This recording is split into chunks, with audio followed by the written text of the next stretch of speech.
Salve, rapaziada, Conexão PVT no ar, patrocínio KTO, onde a diversão acontece, semana de UFC 300, histórico, PFL, grandes lutas, né, momentos incríveis, e, pô, eu recebo hoje aqui o cara que tinha atletas em todos eles, tá aqui com a gente hoje, meu amigo de longa data, Conan Silveira, welcome back! Sempre um prazer estar com você aqui, Alonso, você sabe disso, a gente é amigo de muito tempo mesmo, como você disse, para mim é um prazer. Pô, e foi uma semana ótima. Já isso começo começar dizendo... falando do filhão, né, meu irmão? Filhão, Isso. Coninha. Pô, Coninha pegou uma pedreira das lutas mais difíceis daquela noite, né, cara? O Sadi Bulsi, né? Foi exatamente. Pô, ex-campeão, o cara foi campeão mundial de kickboxing, luta difícil. Ele já encurralou, começou bem na luta, o Sadi Bulsi machucou o dedo, né? Na verdade, aquele ali foi não foi intencionado, né? Porque, na verdade, a estratégia do Kemp para essa luta, né? O cara enorme, né? E agora que ele saiu da categoria, 2 categorias abaixo, subiu, deve ter cansado de querer bater peso e deve ser difícil para esse cara desse tamanho bater o 77. Então, a estratégia, na verdade, era não dar espaço para ele nenhum, porque ele é um cara que gosta de encontrar um espaço para poder agir, e a gente engavetar ele, entendeu? Então, era ficar em cima ali. A palavra desse camp foi atitude, né? Ter a atitude de chegar ali, não cumprimentou, já deu 3 passos para frente, já cai para dentro dele. Pô, muito legal. E também teve o cara de sapato, né, cara? Porra. Na verdade, eu tive 3 lutadores, né? Eu tive o cara de sapato e o Davler, que lutou contra o... se eu não me engano, ele é croata. Eu não sei se ele é croata, eu acredito que seja. Enorme também. Parece que todo mundo nesse torneio veio, né, com tamanho duplo, né? Faz até o Josh e o cara de sapato ficar pequeno perto deles. Porém, foi ótimo que todos os 3 fizeram os 6 pontos de saída. E agora a gente vai ver como é que vai acontecer a segunda rodada. Ficou bem difícil para quem perdeu, porque quem perdeu não ganhou absolutamente nada. Eu nunca tinha visto isso, Conan, desde que eu comecei a acompanhar o PFL, de 5 lutadores fazerem 6 pontos logo na primeira rodada. Quer dizer, o cara de sapato não está nem entre os 4. Teu filho tá... O cara de sapato está em quinto, porque finalizou com 4 minutos e tal, né? Então, quer dizer, ainda tem essa questão. Pode qualquer um desses aí não passar, né? Exatamente. Se hoje tivesse sido, né, na sexta-feira tivesse sido playoff, na verdade o sapato não estaria, porque ele caiu em quinto. Mas como não, ainda tem uma segunda rodada.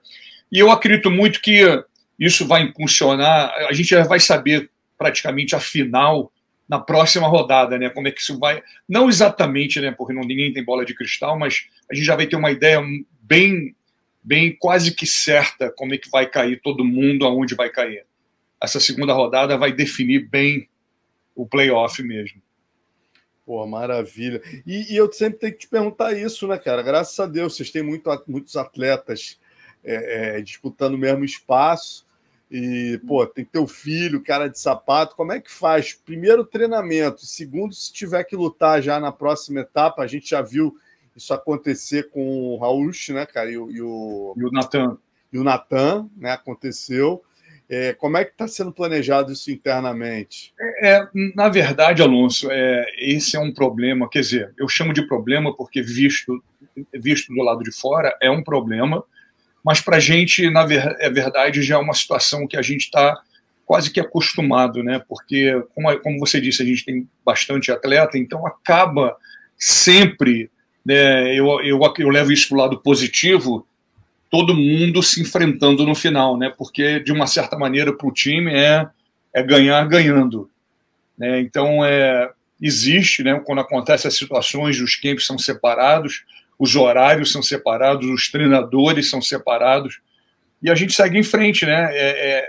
Muito parte da nossa conduta, até da nossa política, dizendo assim melhor, que todos tenham o suporte que é necessário para que eles, né, independente, logicamente, né, que seria é uma situação difícil, né? Eu sou o treinador do Sapato, eu armo o treino dele todo, eu ponho o horário, quem vai, e a mesma coisa, logicamente, para o Joshua, e até para o Davila também, eu me intrometo, né, no bom sentido. Então, é uma saia bem ajustada, é uma coisa bem...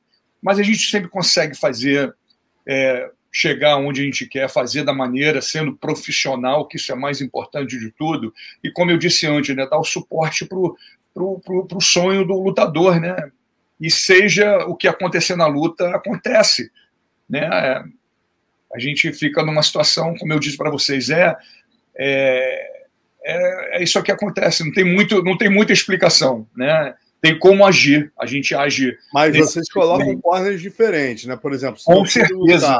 Vai você com teu filho, por exemplo, para rompinha com cara de sapato? Como é que fica essa divisão? Geralmente, o que acontece? Nesse caso, vamos supor, né, o Sapato e o Joshua, eu, logicamente, vou fazer o camp do Joshua, né? Isso é uma coisa que já foi conversada e sempre é conversado, mas até esse momento acontecer, eu estou presente no camp do Sapato, né, e não faria de outra maneira, mesmo sabendo que existe esse risco, né, como aconteceu no ano passado. Eu tinha o Sapato, o Marreta, eu tinha eu tinha um outro polonês também. Então a gente tinha como uns 4 ou 5 da gente lá, né?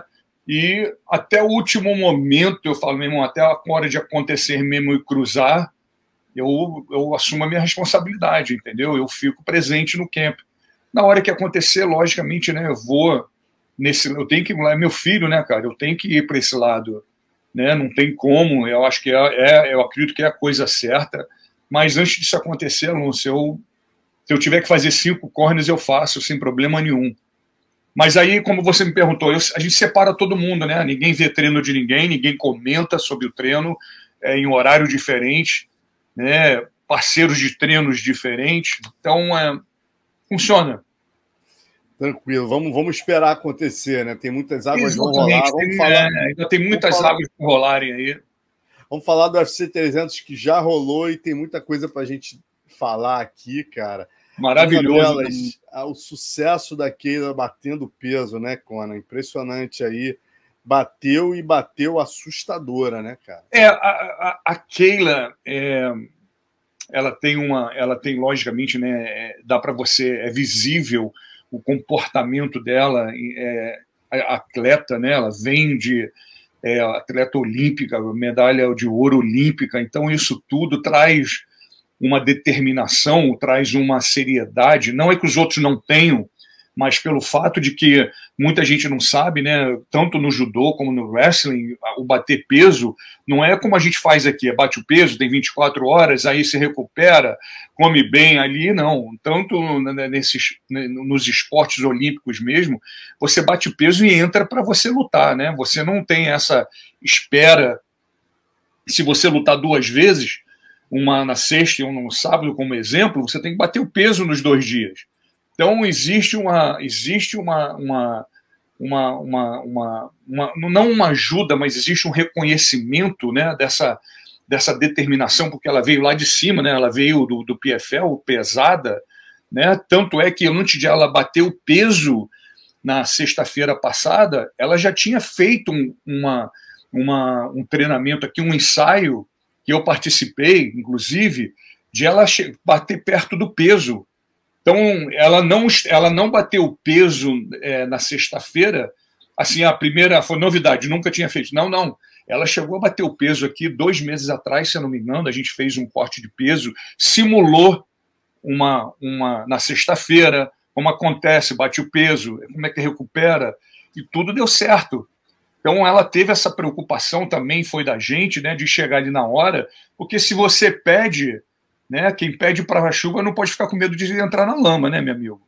Então, ali não podia pedir para ir para o UFC, fazer tudo, a promoção, e chegar lá na hora, não bati o peso. Não, essa responsabilidade, essa opção, você tem que ter, você assinou o papel, você tem que manter. E acredito muito, né, que isso vai refletir mais ainda numa oportunidade que eu acredito que até no final do ano, ela deve lutar pelo título. Cara, ela inclusive falou isso com o Diego, meu amigo, né? Diegão Braga, lá na Asia Fight. Eu vi a entrevista. E ela falando, inclusive, da possibilidade da Amanda voltar, né, cara? Você, porra, tinha uma relação muito próxima com a Amanda, você é um cara profissional, né, Conan? Obviamente, eu tenho que te perguntar isso. Como é que ficaria se o UFC trouxer a Amanda de volta e a Kayla tiver que lutar com ela? Como é que é isso para você? Primeiro de tudo, né, nós tivemos um relacionamento muito afetivo, eu e a Amanda, né, durante essa jornada dela de lutadora até ela se aposentar. Sempre foi uma coisa bem mais do que lutador e treinador. Porém, como você disse, né, a primeira palavra que você disse, para ser um profissional, eu tenho que pôr tudo de lado, né? Eu sou América Top Team, então, né, não é a questão, não é nem gosto, não é a preferência do sentimento, e sim o comportamento profissional. Completamente treinaria a Kayla, completamente faria o que eu teria que fazer, que no caso não é quem treina ela, o primeiro treinador dela é o Mike Brown. Porém, como eu sempre digo, às vezes eu não tenho diretamente uma participação, eu sou indireto, né? Eu já ajudo o Mike Brown a encontrar pedaços para o camp, para o treinamento, que essa faz parte da minha posição dentro do time, entendeu? Então, como líder, não tem, meu amigo, vai ser o que vai ser. Se ela resolver voltar, né, e aconteceu, né? A gente estava falando do teu filho lutar com cara de sapato, né, cara? Então, meu amigo, então pode ser pior do que isso. Exatamente. Treinar com a gente, acredito que não é o caso. Ela não voltaria mais para a América Top Team, até porque né, ela montou o treinamento dela, o camp dela em outro lugar, da maneira que ela quis. Foi uma decisão que ela tomou, sem problema nenhum. Porém, a Kayla é a América Top Team, e aí, meu amigo, já está decidido, né? Não tem muito o que dizer. E pelo que você viu da evolução dela, o que você diria assim, de diferente da Kayla, da PFL?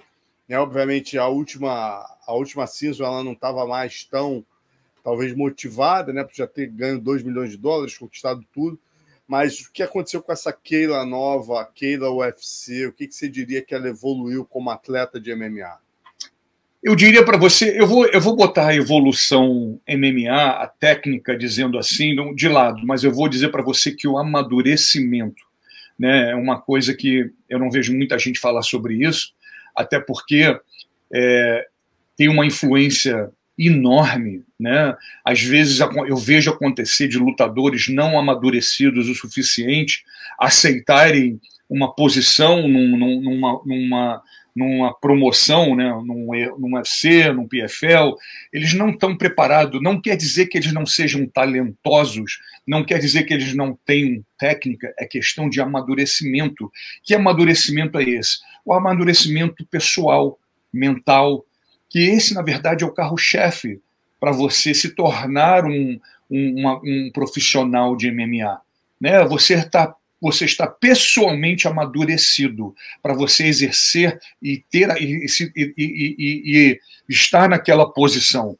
O caso da Kayla é exatamente isso. O PFL foi uma promoção que amadureceu ela, que ela experimentou, ela cresceu, né? Ela saiu, ela estava na árvore verdinha, ela agora está preparada para essa emoção, né? Independente de onde ela veio e para onde ela foi, é necessário. Até mesmo com meu filho, para você ter um exemplo, quando o Joshua estava no LFA, né, no primeiro cinturão dele que ele ganhou, eu recebi várias mensagens de vários matchmakers, né, do UFC, de outros lugares.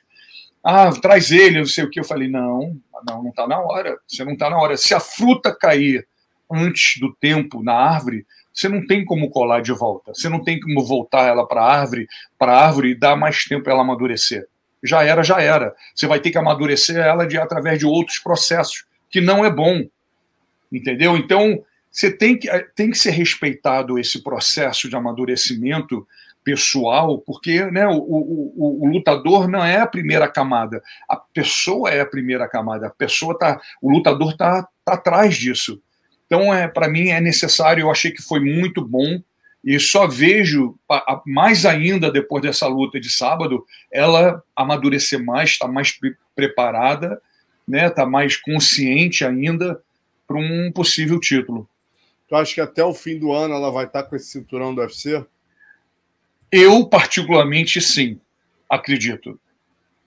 Até porque, com todo respeito a Holly, né, que a Amanda já lutou contra a Holly, foi bem visível, né, não o desequilíbrio da luta, mas o potencial da Kayla em relação a uma lutadora que o UFC já tinha, né? Apesar de eu acredito que a Holly Holm esteja, né, não no final da carreira dela, mas, né, ela já vem já numa jornada, entendeu? Então, foi visível que o amadurecimento da Kayla contra a experiência da Holly teve uma ação. Foi positivo, né? Tanto é que a Holly ficou sem ter para onde ir. Verdade. Cara, e o Tsarukian, né? Pô, com essa atuação incrível aí com o Charles Oliveira, toda a polêmica, né, cara? Tava vendo o Parrupinha, botaram o Parrupinha no olho do furacão aí, por ele ser o treinador do Charles Oliveira. Imagino que você já deva ter passado muito por isso também, por seu head coach. Pior, Alonso, já passei pior. Fala um pouquinho disso aí, como vocês preparavam, o que vocês estavam esperando taticamente da luta, e como é que vocês viram essa vitória sobre o Charles? Eu acredito que o início dessa resposta é porque vem da seguinte maneira. Nós, na América Top Team, independente, logicamente eu não julgo, não critico, né, a nossa importância é com o nosso trabalho, da maneira que a gente desenvolve, da maneira que a gente cria, refaz, substitui. Então, uma das nossas características, né, é de estudar bastante. Né? Existe um grupo, né, um grupo de coaches, nós todos, sem indiferença nenhuma, todo mundo, independente de qual lutador você esteja dirigindo, é uma característica nossa a gente estudar, no sentido de que não é estudar que o lutador faz o pontapé, não. O que a gente pode fazer para aperfeiçoar o camp desse lutador para essa luta? Né? Logicamente, todas as lutas são diferentes, é como se fosse até um filme, né? Cada filme tem um script, tem uma forma de você atuar. Então, o Arman é um lutador muito, excepcionalmente talentoso, né? Sabendo que o Charles, um menino de ouro, ia trazer uma luta difícil, e não foi diferente daquilo que a gente esperava. Porém, quando acontece isso, né, de um treinador brasileiro treinar um lutador que vai lutar contra um lutador brasileiro, um treinador brasileiro vai treinar contra um lutador brasileiro, essa falta de visão, principalmente, né, das pessoas que gostam de criticar, de falar como é que você treina o russo, o polonês, o japonês que vai lutar contra o brasileiro. Mas peraí, o MMA ele é questão de nacionalidade ou questão de profissionalismo? Porque é uma coisa mundial, é uma coisa global, não é em relação à sua cor, o seu tamanho, da onde você nasce, da onde você vem, questão de você ser lutador de MMA. Então é indiferente a sua nacionalidade, do país que você é. Então eu acredito que isso tudo causa, principalmente para a torcida brasileira, um gosto ruim. Né? Infelizmente, não tem como ser de outra maneira. Pelo contrário, deveria ser visto de uma maneira que... positiva, né, porra? Positiva. É o Brasil em duas frentes, como treinadores, como atleta. Exatamente. Sinal de que aquele treinador que é bom está treinando um lutador, mesmo que seja contra o brasileiro, tá entendendo? Então, eu acho que o que falta é um pouquinho do bom senso, né, de não levar para o lado pessoal, né? A gente não tem, não só o Parrupinha, mas nós no time, nada contra o Charles, pelo contrário, me vejo o Charles, tanto ele como o time dele, a gente tem um relacionamento de amizade, para conversar, tá entendendo? É uma coisa que, infelizmente, né, não tem de outra maneira, apesar de que as coisas são da maneira que elas são. Se você quer chegar a algum determinado ponto de sucesso, de campeão, você tem que passar por isso. Então, a chance é tão boa para um lado quanto para o outro. E, infelizmente, acontece dessa maneira. O que, na verdade, aconteceu em relação ao Parrupa foi uma questão de, emocionalmente, estar ali naquele momento, né, e de ter sido desrespeitado, de vários comentários, de várias pessoas que entraram no Instagram dele, botaram mensagens desagradáveis, né, que eu também não acho que isso é legal, não funciona absolutamente em nada, não diminui, não aumenta, pelo contrário, né, você provoca, você não consegue mostrar o respeito ao trabalho daquela pessoa, né, que é fundamental.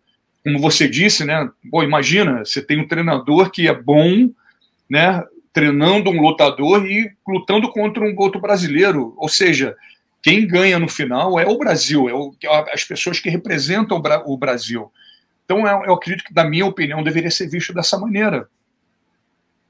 Porém, acredito que vai sair uma luta pelo título aí. Eu não sei te dizer quando, não tenho a mínima ideia, está muito fresco ainda, mas eu acredito que o Arman mostrou o suficiente para ter essa oportunidade outra vez, né? E também acredito que o Charles não vai ficar para trás, né? Ele continua, né, ali na cabeça, entendeu? Então, eu acredito que essa mistura ali, Charles, Arman, Islam, vai ficar todo mundo ali durante algum tempo. E você vê, quer dizer, o Dustin Poirier vai lutar com o Islam Makhachev, né, cara? Como é que você vê essa luta? Como levar o Islam à vitória sobre o campeão? Vocês vão ter uma chance pelo cinturão antes do próprio Tsarukian, né? Mas o que acontece, né? As matemáticas que a gente tem em relação às oportunidades são completamente diferentes da maneira que o UFC vê. Né? A gente sempre vê que isso mais aquilo e essa luta mais aquela vai te botar aqui, e nem sempre acontece. Né? Eles têm uma maneira de reger da maneira que eles querem. Né? Eu acredito, né, e são dois América Top Teams, tanto o Dustin Poirier como o Arman. Então, a questão é de esperar para ver o que vai acontecer. Né? E é isso, né? O negócio agora é aguardar, sentar, treinar, né? Tá bem preparado, é uma luta dura, né? São lutas duríssimas, né? Ali não é quem acerta mais, é quem erra menos. Né? Na verdade, existe uma grande diferença nesse nível de MMA. Não é a quantidade de coisas que você acerta, são a quantidade de menos erros você comete. Cara, e o Bo Nickal tá treinando com vocês também? Sim, ele é América Top Team, vem aqui, ele fica entre aqui e a Pensilvânia, né? Faz uma parte do camp aqui, volta, faz um pouco lá. Tem o Ailton Barbosa que está com ele lá, tem dois brasileiros, na verdade, o Ailton e eu esqueci o nome, é um Muay muito bom, por sinal, também, eu esqueci o nome dele agora, que está tendo uma grande participação, né? Sem falar que ele é um fenômeno do wrestling, né, campeão várias vezes do NCAA, o maior campeonato de wrestling no mundo, né, que vou te falar, eu fico até com pena, porque é uma quantidade de treino e uma quantidade de sacrifício que você tem que pôr, que é fora da normalidade. Mas está também crescendo, né, tá começando, está tendo um amadurecimento, é o que eu estava justamente falando da Kayla, né, já bem de começo, já pegou um card, primeira luta do card principal de um UFC 300, né? Isso já te traz um peso nas costas muito grande, mas eu acredito que daqui a pouco vai começar a incomodar o pessoal lá da frente.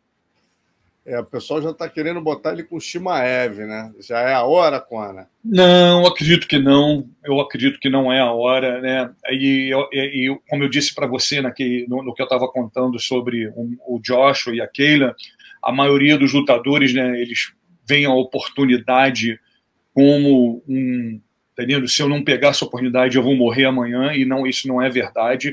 Eu acredito que você deveria, para construir a sua carreira, ter uma consciência muito clara e ver que existem coisas que não estão no seu momento, que não está na sua hora.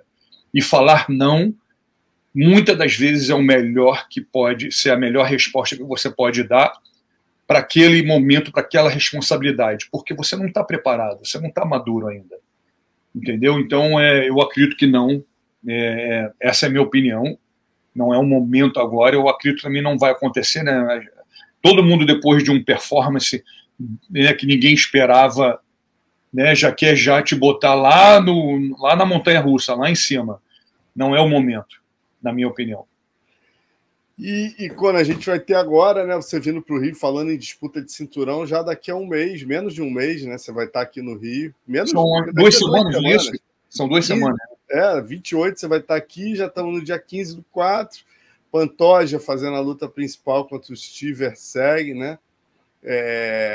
Conta pra gente como é que foi esse processo, essa escolha desse oponente, Conan, que a gente estava esperando, a gente esperou outros nomes, né? Chegaram a falar quer dizer, nos outros nomes, mas o Erceg não estava ali no radar. Como é que ele apareceu nessa equação aí? Na verdade, Alonso, você sabe aquela coisa que é o que tem? É o que tem, não tem outro, é o que tem. Eu vejo da seguinte maneira: primeiro de tudo, sou fã do Pantoja de carteirinha, acho ele não somente como lutador, mas mais ainda como pessoa.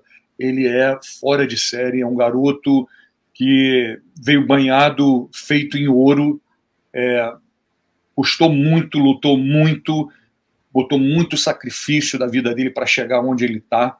Isso, na verdade, é o que mais me incomoda nessa escolha, né, nessa decisão do UFC de trazer um lutador que praticamente entrou pela janela, né, ele não desmerecendo ele, nada pessoal, mas acredito que entrou pela janela, né, naquele assim, não tem o Zezinho, o Luizinho, o Guinho, então vai o Pedrinho, entendeu? E não acho que o Pantoja merecia, na verdade, um lutador de ponta, de que, na verdade, estivesse lá na frente, né? Como todas as lutas, para mim, hoje em dia, né, eu não acredito que exista uma luta mais fácil, melhor. Todas são duras, né? O nível de MMA, ele não para de subir, não tem parada para você poder se equilibrar, não, você tem que estar constantemente numa ascendência, né, subindo, melhorando, modificando, aperfeiçoando. Porém, o que eu disse, né, o Pantoja vem com $1 milhão e o cara vai vir com $1. Né? Essa é o que mais me incomoda nessa situação, que se o Pantoja ganha, não está fazendo mais do que a obrigação dele. Então, não desmerecendo, repetindo, não estou desmerecendo o lutador, nem o time dele, nada, principalmente nada, mas não é justo, né? Não é justo. Porém, é como eu falei para você, né? No nosso entendimento de cálculo de como deveria ser, para o UFC é completamente diferente. Você já botou alguém para lutar com o Jonathan Martins, que vai pegar o José Aldo? Qual é a tua expectativa para essa volta do campeão? O Pantoja mesmo lutou contra ele. O Pantoja mesmo lutou contra ele. Ah, então fala um pouquinho do que você percebeu, o que você pode ajudar o Dedé no treinamento, as dicas aí do que vocês perceberam sobre ele. Eu vou dizer para você, eu não... uma coisa que eu observei nele, das vezes que o Pantoja lutou, eu achei ele um pouco nervoso demais, né? Eu começo sempre pelo lado emocional, né? Eu quero analisar você de como é que você se comporta, como é que você age durante essa pressão, né? Não, outra vez, não desmerecendo, logicamente que não tem nada nele que me faça falar assim, nossa, ele é muito bom nisso, né? Um lutador equilibrado, ele que tem o seu equilíbrio, porém eu acredito que o Aldo, cara, tem uma experiência, tem uma bagagem muito grande, não entraria numa luta se não tivesse bem preparado, como ele sempre vem preparado. Eu acho que isso é que, na verdade, vai ditar o que vai acontecer, né? O Dedé é excelente treinador, não tem nem o que falar disso. Então, o plano que eles devem estar traçando, com certeza, né, vai cobrir qualquer tipo de ameaça que ele possa trazer, né? E sem falar o Aldo, meu irmão, né? Um cara que tem um trilhão de quilos de experiência nele. Então, é difícil quando você luta contra um lutador principalmente em casa, né, com a experiência que o Aldo tem. Então, fica até difícil de falar para você isso ou aquilo, porque ele tem muita, né? Então, eu acho que isso tudo vai ser uma luta emocionante, né, de ver o Aldo lutar outra vez para todo mundo, para os brasileiros todos, e só aguardar e ver o pau quebrar mesmo. Mais alguma luta no UFC 301 aqui no Rio? Nós temos, eu tenho uma polonesa, a KK, que vai lutar contra, qual o nome dela? É Amanda? Não, é Amanda Lemos? Não é Amanda Lemos. Deixa eu ver aqui o card aqui, que eu já te ajudo. Vamos lá. Tem a Dione Barbosa com a Ernesta Carecite. Não. Tem a Yasmin Lucindo com a Carolina Kowalkiewicz. Yasmin Lucindo. Carolina, exatamente, essa aí. Yasmin, exatamente. E eu tenho 4, eu tenho 3, não sei te dizer. O Joaquim está lutando. O Joaquim Neto BJJ está pegando o Drakkar Close. Exatamente. Então são 3 mesmo, só acredito que são 3. Eu acredito.